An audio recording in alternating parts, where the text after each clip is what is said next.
올해 뉴스 일면을 장식했던 일명 지붕 위의 소.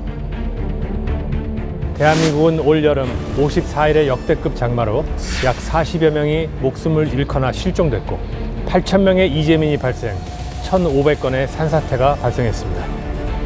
돼지와 소도 2만 마리 이상 홍수에 휩쓸려 폐사하거나 지붕에서 구출을 기다리는 사건들이 발생하게 되었죠.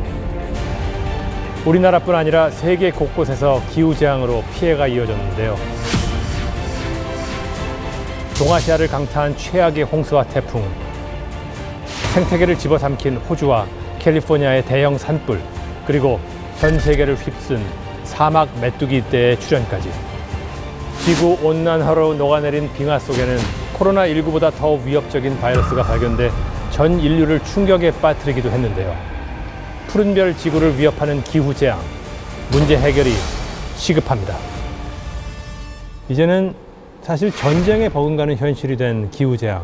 세계 곳곳에서도 이상현상이 발생하고 있다고 하죠? 호주 산불 같은 경우 작년에 시작돼서 올해까지 계속됐었는데 거의 뭐 서울시 면적의 100배 가까운 산림을 태우고 100년 만에 최악의 산불이었다.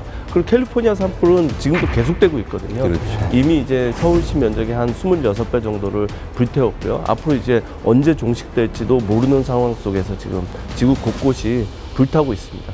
그런데 이 초대형 산불과 기후 변화와는 도대체 어떤 관계가 있는 겁니까? 이 산불이 대부분 자연적인 현상으로 일어나는 거거든요. 네.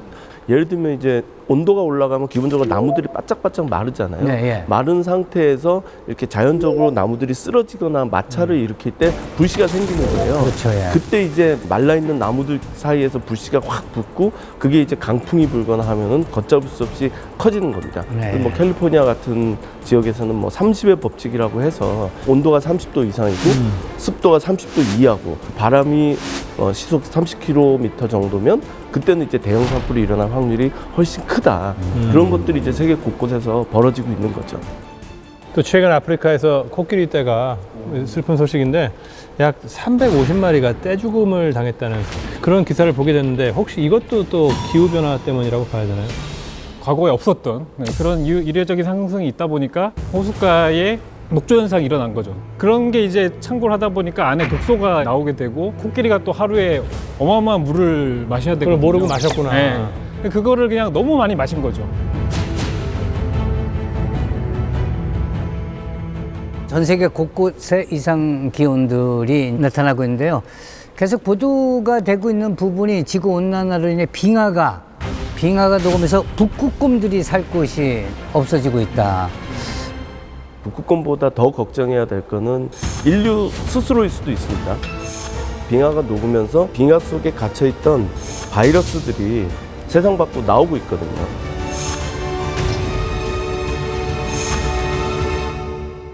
미국하고 중국에서 공동 연구팀이 그 빙하 같은 거를 채취해서 봤더니 한 15,000년 전쯤에 형성된 바이러스가 있었다는 거예요. 예.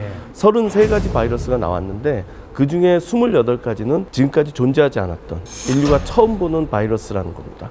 뭐 예를 들면 이제 2016년에 북부 시베리아 같은 곳에서도 탄저균이라고 하는 치명적인 균이 발견이 됐어요. 그래서 심지어 12살짜리 아이가 죽고 사람들도 70여 명 뭐 감염이 되고 술록도 많이 죽고 그래서 이게 도대체 무슨 일이냐 혹시 뭐 화학무기 같은 거를 만들다가 생화학무기가 유출된 거 아니냐라고 했는데 조사를 해봤더니 사실은 이제 동토에 녹아있던 그런 탄저균이 지상으로 나오면서 그러니까 얼어있던 얼어있던 게 나오면서 감염이 확산된 걸로 조사 결과가 나왔습니다. 그러니까 지금 코로나19보다 더 치명적인 질병이 어쩌면 미래의 우리를 기다리고 있을지도 모르는 빙하가 녹으면 그 안에서 뭐가 나올지 모르는. 그렇죠. 예.